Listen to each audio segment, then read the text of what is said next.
আল্লাহ যখন যা করে বান্দার ভালোর জন্য করে। হয়তো প্রথমের দিকে আমরা সেটা বুঝতে পারি না, কিন্তু সময়ের পরিক্রমায় যখন বাস্তবতা নিয়ে সামনে আসে, দিন শেষে আমরা বলতে বাধ্য হই আসলেই ওই দিন ওই ঘটনাটা হওয়াতে ভালোই হয়েছে। আল্লাহ কখনো বান্দার ক্ষতি চাই না।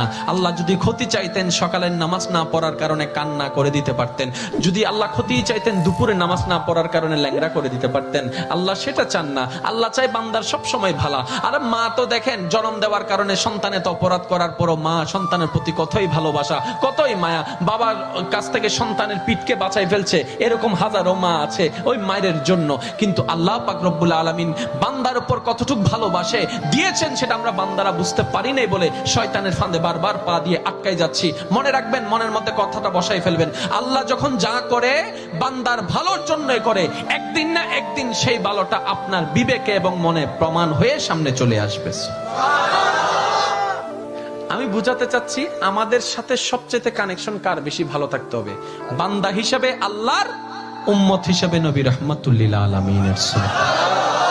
এখানের ভিতর যে কেউ চাইলে জীবন সাজাই ফেলতে পারবে। আমি বলছি যে কেউ, anybody, you can do it, not impossible. Because impossible শব্দটাকে যদি একদম ভালো করে গভীরভাবে দেখেন, সেখানের ভিতর আপনি আশ্চর্যভাবে একটা জিনিস দেখবেন। ইম্পসিবল একটু যদি ডিফাইন করেন, ভাগ করেন, দেখবেন I am possible. Impossible, possible কে আলাদা রাখেন, আই এম কে আলাদা রাখেন। I am possible. ইম্পসিবল শব্দটাই আপনাকে জানান দিচ্ছে আমি অসম্ভব নই, যদি রবের রহমত থাকে আমি তোমার জন্য সম্ভব। বিদেশে যাওয়ার আগে আপনার এলাকায় দেখেন টিকিট চলে আসছে, ভিসা চলে আসছে, টিকিটের টাকা নাই। অনেক ছিল, কেমনে কেমনে টাকার ব্যবস্থা হয়েছে, সে বিদেশ চলে গিয়েছে। এখানে অনেক ব্যবসায়ী আছে, ব্যবসা শুরু করার সময় সেই পরিমাণ টাকা ছিল না, কেমনে কেমনে ব্যবসা শুরু হয়েছে। দেখ কেমনে কেমনে, রব বলে এটা কেমনে কেমনে নয়, একটু আমার দিকে তাকা, এমনে এমনে এমনে এমনে এমনে এমনে। তাহলে আপনার কাছে যদি আপনার রব থাকে, আপনার টেনশন কি? আপনার দুই নম্বরই করার তো কোনো দরকার। এই রমজানকে সামনে রেখে অনেকে দ্রব্যমূল্যের দাম বাড়ানোর জন্য কত চালাকি করছে, গুদামজাত করছে। আমি তাদের উদ্দেশ্যে শ্রদ্ধার সাথে একটা কথা বলবো, ভাইয়া জীবনে হয়তো অনেক করেছেন, আপনি এই কারণেই করছেন 2টা টাকা 5টা টাকা লাভ বেশি হবে।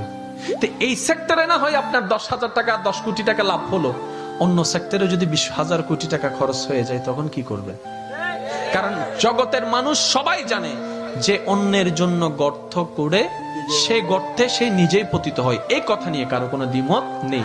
যে অন্যের কষ্টের কারণ হয় সে নিজের জীবনে কষ্টকে দাওয়াত দেয়, এই কথা নিয়ে কারো কোনো দ্বিমত নেই। আপনি ধর্মের কথা বাদ দেন, একজন মানুষ হিসেবে চিন্তা করে দেখেন, যারা কোটিপতি তারা বাজারে যাচ্ছে না, অফিস থেকে টাকা দিয়ে দিচ্ছে, ঘর থেকে স্লিপ দিয়ে দিচ্ছে, ফোন করলে বাজার চলে আসতেছে, হিসাবও নিচ্ছে না। কিন্তু আমাদের মতো যারা গরিবরা আছে, দিনে এনে দিনে খায়, অল্প কিছু টাকা ইনকাম করে সেখান থেকে কিছু ভাগবটারা করে চাউল নেই, অল্প করে চাউল নেই, অল্প করে ডাল নেই।